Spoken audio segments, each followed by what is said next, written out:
आज आपण एकदम सोप्या पद्धतीने खुसखुशीत साबुदाणा पापड पाहूया। या साबुदाणा पापडची साईज तुम्ही बघू शकता, अगदी तिपटीने अशी फुललेली आहे। चला तर मग रेसिपीला सुरुवात करूया। इथे मी 1 वाटी साबुदाणा घेतलेला आहे।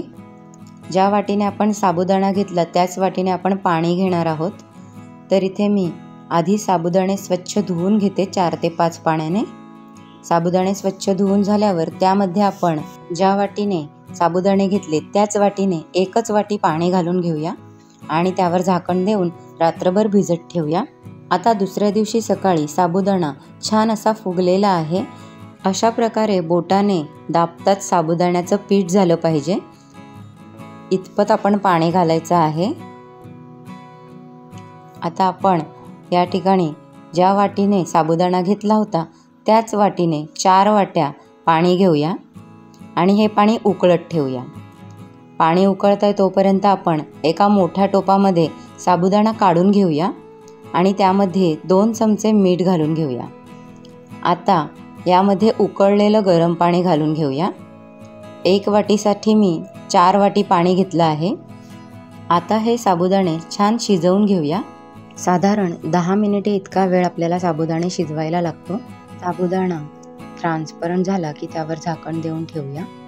गॅस बंद केल्यानंतरच आपल्याला यामध्ये जिरं घालायचं आहे।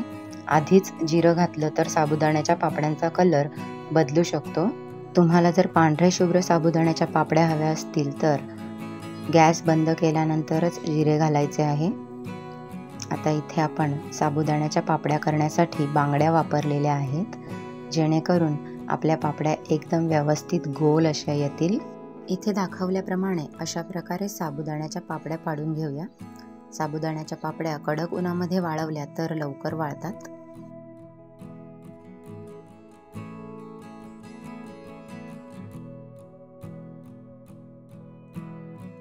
इथे मी बांगड्या न वापरता सुद्धा पापड्या बनवल्या आहेत, पण त्या इकडे तिकडे थोड्या सरकतात। आता माझ्या सर्व पापड्या पाडून झालेल्या आहेत। तुम्ही पाहू शकता इथे किती छान पापड्या पडलेल्या आहेत। आता संध्याकाळी आपल्याला या पापड्या उलट्या करायच्या आहेत, त्यामुळे आणखीन लवकर सुकतील। सर्व पापड्या मी इथे उलट्या करून घेत आहे।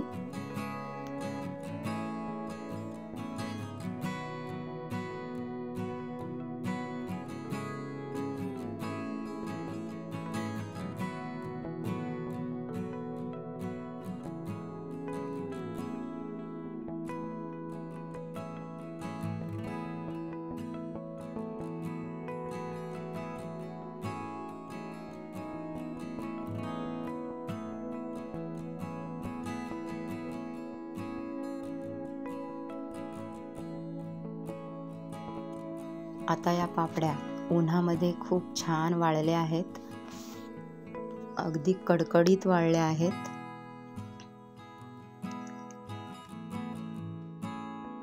आता मी इथे तेल गरम करून घेतलेलं आहे, त्यामध्ये आपण पापड्या सोडून बघूया। अतिशय सुंदर प्रकारे आपल्या पापड्या फुलत आहेत।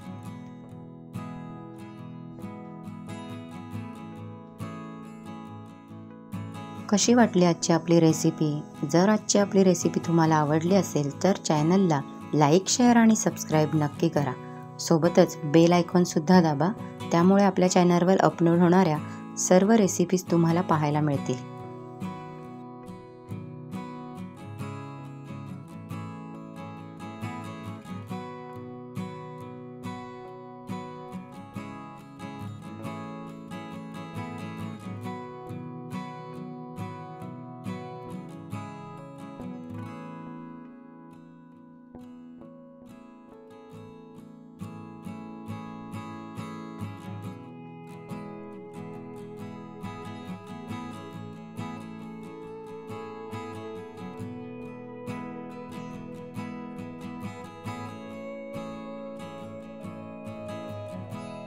आता इथे तुम्ही पापडीचा आकार पाहू शकता, तळण्यापूर्वी कशी होती आणि तळल्यानंतर पापडी किती मोठी झालेली आहे।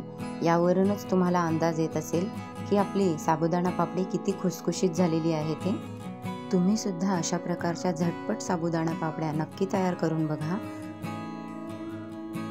पुन्हा भेटूया पुढील व्हिडिओमध्ये. तोपर्यंत बाय बाय.